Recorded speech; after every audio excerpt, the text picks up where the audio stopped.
दोस्तों, धान की खेती करने वाले सभी किसान भाइयों के लिए आज का ये वीडियो काफी ज्यादा इंफॉर्मेटिव होने वाला है। भले ही आपने धान लगा रखी है, चाहे अब आप धान लगाने जा रहे हैं, तो ये वीडियो अगर आपने देख लिया और उस हिसाब से अगर आपने धान का मैनेजमेंट कर लिया, तो ये वीडियो देखने के बाद आप अपनी धान की फसल से करीब 25 से 30% तक उत्पादन इंक्रीज कर पाएंगे। क्योंकि धान की फसल से ज़्यादा उत्पादन लेने के लिए सबसे ज़्यादा ज़रूरी है कल्लों की संख्या का बढ़ना। और कल्लों की संख्या आप धान की फसल में तभी बढ़ा पाएंगे जब आप सही समय पर सही खाद उर्वरक डाल पाएंगे। लेट कर देते हैं, उसके बाद में अगर आप खाद उर्वरक डालते हैं तो कोई मतलब नहीं निकलता है, कोई ज्यादा बेनिफिट आपको नहीं मिलता है। धान की फसल में कल्लों की संख्या जितनी ज्यादा होगी, बालियां भी उतनी ही ज्यादा देखने को मिलेंगी और उत्पादन अपने आप आपको काफी ज्यादा मिल जाएगा। तो धान की फसल में सबसे जरूरी खाद उर्वरक यानी कि 3 खाद उर्वरकों के बारे में आपको बताऊंगा। बताए गए समय पे ये तीनों खाद उर्वरक अगर आप अपनी धान की फसल में डाल देते हैं, यकीन मानिए जड़ों का विकास भी काफी जोरदार होगा। जड़ों का विकास होगा तो कल्लों की संख्या अपने आप बढ़ेगी, और कल्लों की संख्या बढ़ेगी, जड़ों का विकास काफी जोरदार होगा, तो स्टेम में भी आपको काफी ज्यादा मजबूती देखने को मिलेगी, बालियां भी काफी अच्छी निकलेंगी और दाने की साइज भी इंप्रूव होगी। तो आज का ये वीडियो पूरा आपको देखना है ताकि पूरी जानकारियां धान की फसल के बारे में आपको मिल सके। वीडियो पे एंड तक आपको बने रहना है, और ये वीडियो अगर आपके लिए इंफॉर्मेटिव रहे तो इस वीडियो को लाइक और शेयर जरूर कर दीजिएगा। जो किसान भाई चैनल पे नए हैं वो चैनल भी सब्सक्राइब कर दें ताकि खेतीबाड़ी से रिलेटेड वीडियो सही समय पर सही जानकारियों के साथ आपको मिलते रहे। नमस्कार दोस्तों, मेरा नाम है सुरेश और आप देख रहे हैं खेत किसान झुंझुनू। दोस्तों, धान में कल्लों की संख्या हम किस तरह से बढ़ा सकते हैं, मतलब ज्यादा से ज्यादा कल्ले हमें कब देखने को मिलते हैं? तो ज्यादा से ज्यादा कल्ले हमें तभी देखने को मिलेंगे जब जड़ों का विकास उस फसल का काफी अच्छा होगा। चाहे वो धान की फसल हो, चाहे गेहूं की फसल हो, चाहे बाजरे की फसल हो। इस तरह की फसलों में अगर आप जड़ों का विकास काफी अच्छे से करवा लेते हैं तो उसमें जितना जड़ों का विकास होगा, कल्लों की संख्या भी उतनी ही ज्यादा मिलती है आपको। और जड़ों का विकास कब अच्छा होता है? जब सही समय पर आप सही खाद उर्वरक डालते हैं, सही न्यूट्रिएंट्स अगर फसल को मिलते हैं सही समय पर, तभी आपको जड़ों का विकास अच्छा देखने को मिलता है। तो फसल और जड़ों के अच्छे वृद्धि विकास और कल्लों की संख्या बढ़ाने के लिए यहां पर हम जो 3 खादों की बात करने वाले हैं, उनमें पहली और सबसे महत्वपूर्ण जो खाद है वो है डाई अमोनियम फास्फेट यानी कि डीएपी, जो कि आपको बुआई से पहले भी डालनी होती है और बुआई के बाद में भी। जब आपकी फसल 15 दिन की अवस्था में आ जाती है, उस समय पे अगर आप डीएपी डाल देते हैं यानी कि फास्फोरस अगर अपनी फसल में प्रोवाइड करवा देते हैं, तो फसल का काफ़ी अच्छा विकास आपको देखने को मिलता है। जड़ों का विकास भी काफ़ी जोरदार होता है और कल्लों की संख्या भी काफ़ी तेज़ी से बढ़ती हुई दिखेगी आपको। उत्पादन आपका काफ़ी जोरदार मिलता है। लेकिन इस अवस्था में डीएपी खाद हम किस तरह से दे सकते हैं, किस तरह से फास्फोरस की कमी को दूर कर सकते हैं? तो देखिए, बुआई से पहले तो आपको डीएपी डालनी है। लगभग जिस समय पे आप धान की बुआई कर रहे हैं उससे पहले, जब खेत की तैयारियां चल रही होती हैं, उस समय पे करीब 50 केजी डीएपी खाद और लगभग 30 से 35 केजी म्यूरेट ऑफ पोटाश और लगभग 25 केजी यूरिया खाद, ये तो आपको बुआई से पहले डालने हैं हर हालत में। ये आपको इसलिए बता रहा हूँ, कुछ किसान भाई धान लगाने जा रहे हैं तो ये खाद उर्वरक अगर आप डाल देते हैं तो शुरुआती चरणों में आपकी फसल में इन खादों की डेफिशिएंसी नहीं रहेगी। तो शुरुआत से ही कल्लों की संख्या आपको काफी अच्छी देखने को मिलती है। उसके बाद में जरूरत होती है तो हम फिर से ऊपर से भी इन खाद उर्वरकों को जो है वो डाल सकते हैं। तो जैसे ही आपकी धान की फसल जब 10 से 15 दिन की अवस्था में आ जाती है, उस समय पे सबसे जरूरी और सबसे महत्वपूर्ण जो खाद है वो है, एक तो आपको यूरिया खाद लेनी है और दूसरा आपको लेनी है डीएपी खाद। डीएपी अगर आप लोगों को नहीं मिल रही है तो इसकी जगह पे आप टीएसपी खाद भी ले सकते हैं, जिसमें भी फास्फोरस होती है, काफी अच्छी मात्रा में होती है, जिसको अब आप डाल सकते हैं अपनी फसल में। डालने का तरीका क्या है? दोनों खादों को एक साथ मिक्स कर लीजिएगा और छिड़काव विधि से आप इन खादों को डाल सकते हैं 15 दिन की अवस्था के दौरान। बाद में डालेंगे तो उतने ज्यादा रिजल्ट आपको नहीं मिलेंगे, क्योंकि कल्ले बढ़ाने, सिर्फ कल्लों की संख्या बढ़ाने के लिए ये खाद उर्वरक बाद में जाके डालते हैं तो आपको उतना अच्छा रिजल्ट नहीं मिलेगा। डीएपी खाद और यूरिया खाद डालने के बाद में फसल में अच्छा वृद्धि विकास आपको देखने को मिलेगा, जड़ों की संख्या काफ़ी तेज़ी से बढ़ेगी और कल्ले भी आपको ज़्यादा से ज़्यादा देखने को मिलेंगे। लेकिन डालते समय कुछ सावधानियां आपको जरूर रखनी है। पानी का ओवरफ्लो नहीं होना चाहिए, मतलब या आउटसाइड ड्रेनिंग नहीं होनी चाहिए जिस समय पे आप ये खाद उर्वरक डाल रहे हैं, वरना उतने ज़्यादा रिजल्ट आपको देखने को नहीं मिलेंगे। बस हल्का पानी अंदर रहना चाहिए और उस समय पे आप छिड़काव विधि से बराबर मात्रा में जो है ये डाल सकते हैं।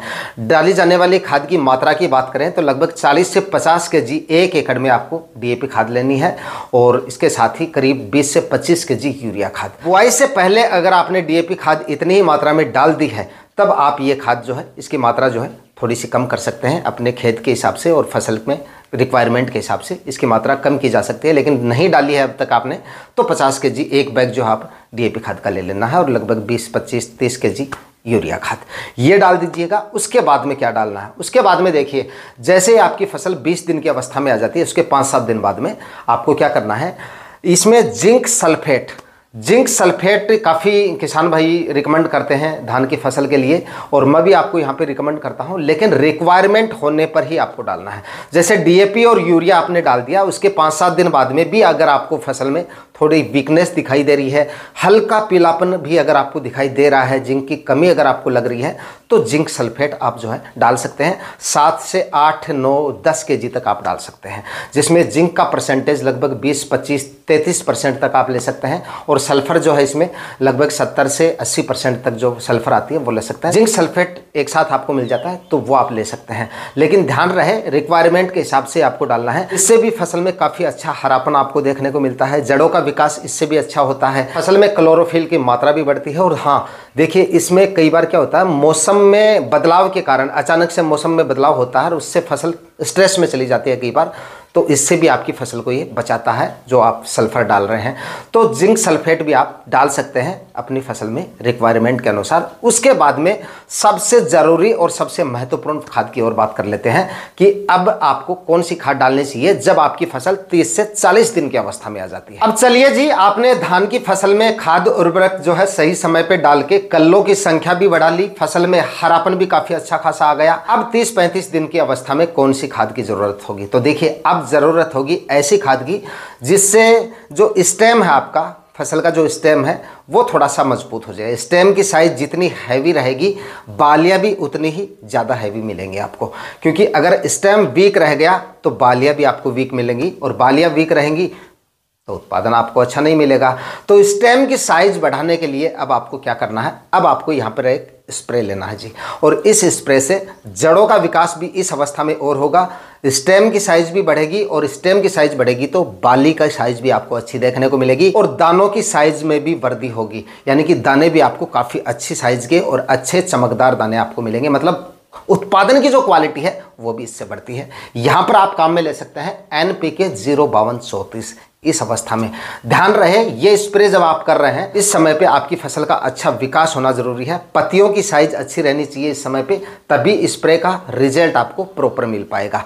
तो यहाँ पर आप क्या कर सकते हैं, तो यहाँ पर आप 05234 की जो खुराक है स्प्रे में वो ले सकते हैं 70 से 80 ग्राम प्रति 15 लीटर स्प्रे टैंक के हिसाब से। इसमें आपका ज़्यादा खर्चा भी नहीं आता, देखिए, यानी कि फास्फोरस और पोटेशियम दोनों आपकी फसल को मिल जाते हैं, अच्छा रिजल्ट भी इसका मिल जाएगा, और खर्चा भी 1 एकड़ में करीब जो ज़्यादा से ज़्यादा आप लेके चल सकते हैं 250-300, मतलब इतने खर्चे में जो NPK 052 होती है मैक्सिमम आप जो है 250 से 300 रुपये के आसपास अच्छी से अच्छी कंपनी का आपको मिल जाता है। करीब 1-2 मैक्सिमम 1 या 2 पैकेट से आपका जो काम है वो चल जाता है, मतलब 2 kg NPK 05234 से आपका काम चल जाएगा। बाकी खुराक मैंने आपको बता दी, कितने स्प्रे कितने टैंक आप खर्च करते हैं उसमें, उस हिसाब से आपको जो है इसका स्प्रे निकाल देना है, बताई गई अवस्था में ही निकालना है।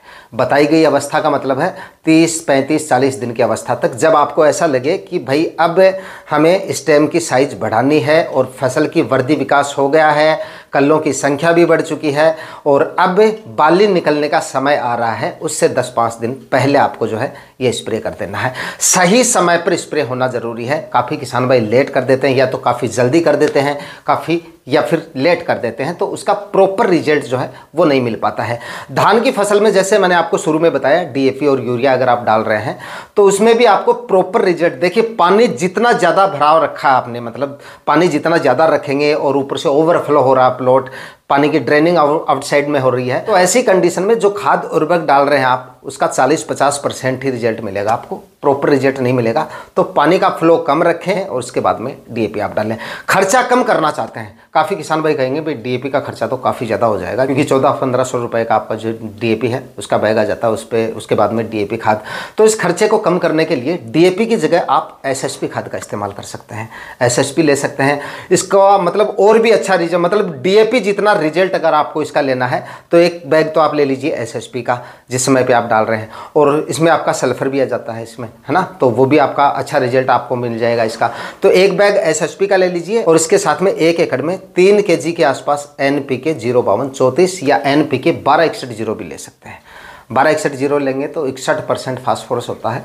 जितना रिजल्ट आपको डीएपी खाद से मिलता है, ये डीएपी के बैग से आपको मिलेगा, उतना ही रिजल्ट इसमें मिल जाएगा। इसमें आपका खर्चा बच जाएगा, क्योंकि इसमें जो एसएसपी का बैग है वो आपको मिल जाएगा लगभग 400-500 रुपये में, और 200-250 रुपये का आप जो है इसका NPK 05234 का खर्चा मान सकते हैं, यानी कि 700-800 रुपये में आपका काम बन जाएगा यहाँ पे। तो इस तरह से भी कर सकते हैं आप बताए गए तरीके से, और बताए गए समय पर धान में ये खाद उर्वरक डाल के काफ़ी अच्छा रिजल्ट, जड़ों का विकास, फसल का विकास, फसल में हरापन, स्ट्रेस से भी बचेंगी, मौसम की वजह से स्ट्रेस आ जाता है तो उससे भी बचेगी, बालियों की साइज भी बढ़ेगी और दाने की क्वालिटी भी आपको काफ़ी अच्छी देखने को मिलेगी। उत्पादन बढ़ाने के लिए ये खाद उर्वरक बताए गए समय पर डालने काफ़ी ज़्यादा ज़रूरी है। आज के वीडियो में इतना ही। वीडियो अगर आपके लिए इंफॉर्मेटिव रहा तो इस वीडियो को लाइक और शेयर जरूर कर दीजिएगा ज़्यादा से ज़्यादा किसान भाइयों के साथ, ताकि धान की फसल से किसान भाई ज़्यादा से ज़्यादा उत्पादन निकाल सकें। तो मिलते हैं किसी और वीडियो में नए टॉपिक के साथ, तब तक के लिए जय हिंद, वंदे मातरम।